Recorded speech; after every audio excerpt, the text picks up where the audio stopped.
Kung bago ka lang sa channel na to at isa kang true-blooded Aldab Nation na nagmamahal po kila Maine Mendoza at Alden Richards, tama po ang channel na pinuntahan mo, kaya consider na kitang bagong subscriber. Welcome back mga kaagap. Ito na naman po ang inyong lingkod, si Mr. Destiny. At syempre panibagong update na naman po tayo. Panibagong mga kaganapan ngayon kina Mr. and Mrs. Paul Kerson. Sabi ko nga po sa inyo, nakakalungkot yung mga bagay-bagay na binabato po sa atin. Na kaysa hindi na po daw tayo nag-upload, mahina na raw views natin, babagsak na raw po yung channel natin. Wala naman pong problema yon. Hindi po ba? Hindi naman po tayo maghahangad ng malaki. Yung tipong para lang po sa pera magpapalit ako ng content. Hindi po. Mananatili po akong Aldab Nation, especially po sa mga mami, sa mga titas na hanggang ngayon sumusuport at nagmamahal po sa Aldab Nation. Di po ba? Hanggang ngayon magkakampi pa rin po tayo at hindi po tayo magpapalit ng content. Tandaan nyo po lagi yan. Especially po yung mga mamis. Di po ba? Kasi marami pong affected dun sa in-upload natin sa tamang panahon. Marami na naman kasi nakarelate. Marami na naman po natuwa. Especially talaga mga mamis, mga titas, mga senior. Kasi yung kwento nga po nila, talaga naman pong napakaganda. Bago tayo tumuloy sa update natin mga kaaldab,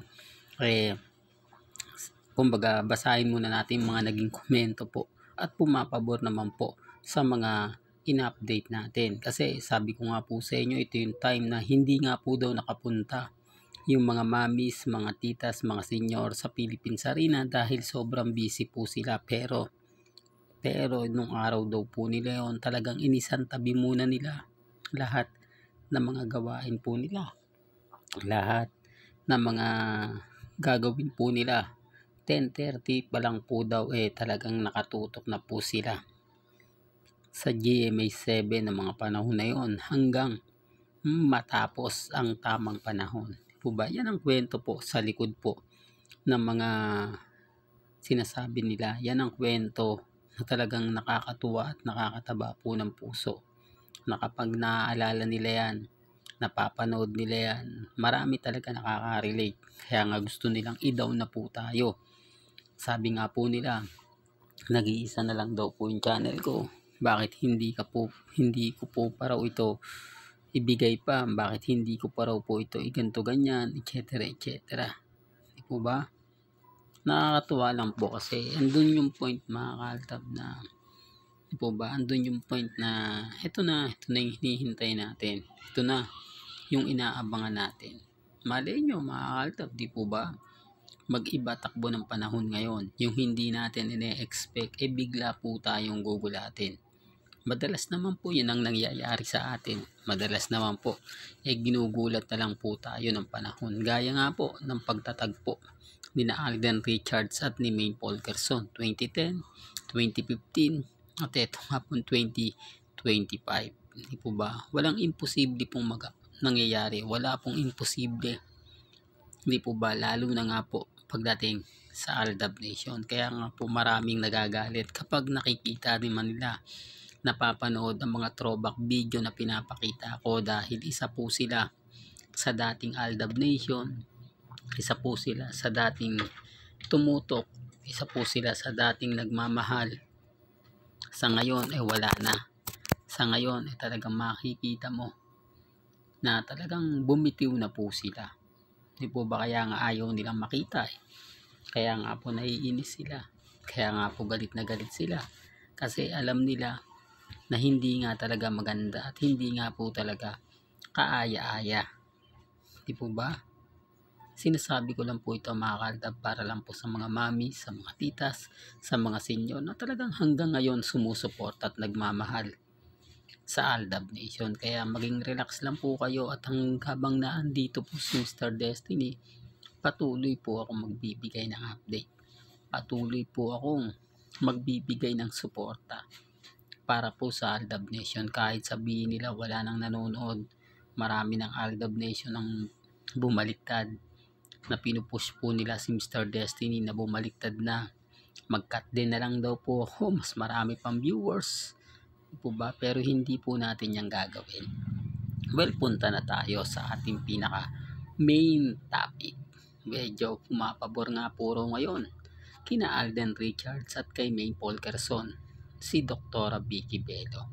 Mapapansin mo na open na ngayon si Alden Richards sa pagpunta sa opisina o sa branch ng medical group ni Dr. Vicky Bello. Hindi katulad ng dati na may kita mo na hindi man lang po na kumbaga masasabing nabibidyohan na abangan si Alden Richards na papasok nga po kay Dr. Vicky Bello. Karamihan po nasa loob na yung mga video na to, karamihan ng update ay talagang hindi na po nahuhuli. O masasabi natin na tagong-tago, hindi po ba? Hindi yung tipong ganito ganyan, yung tipong ganon, mga kaaldab. Sinasabi ko lang po ito para lang po malinis, para lang po klaro, para lang din po sa kaalaman ng lahat. Sa ngayon mga kaaldab, ako never po akong nagpapa-apekto. Never po tayong nagpapatalo. At syempre, never po nating sasabihin na ganito, sasabihin ganon. Basta sa akin po mga kaaldab, ang importante lang naman po, maging kampante lang po kayo at maging matatag. Kahit po sabihin, ano man po yung gawin nila, ano man pong pagpapakalat po nila na hindi maganda at hindi kaaya-aya. Wala pong problema yon. Basta sa akin, masaya po ako. Hindi po ba? Masaya ako sa mga nakikita natin.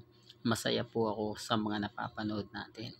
Kahit po ano man po yung gawin nila ngayon, never po tayong matitinag. Kasi ito na yung simula. Lumuluwag na. May kita nyo na si Mengay bukas sa Makalawa. May post na si Mengay niyan. Di po ba? Na kung saan. Although sabihin natin, hindi naman sila magkasama, Mr. Destiny. Iba naman yung post ni Alden. Iba naman po yung post ni Mengay. At least alam natin mga kaaldab na maluwag na po. Hindi na katulad ng dati. Siguro mga kaaldab, may mga bali-balita po kasi ako na meron nga po talagang iringan ngayon sa mga pamilya Taide at pamilya Mendoza.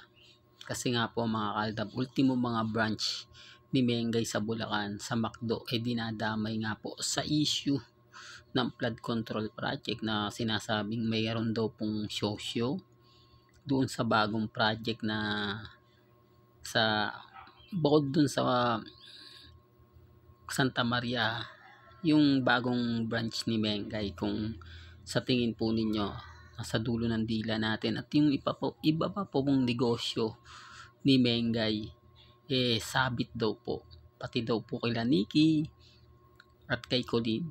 Grabe, no? Kaya nga po inis na inis ang pamilya Mendoza. Hindi katulad po ng Inasal Republic ni Congressman Atyo na talagang wala na, bagsak na. Di po ba? Medyo talagang makikita mo, mararamdaman mo na talagang hindi na siya tinatangkilik ng mga tao.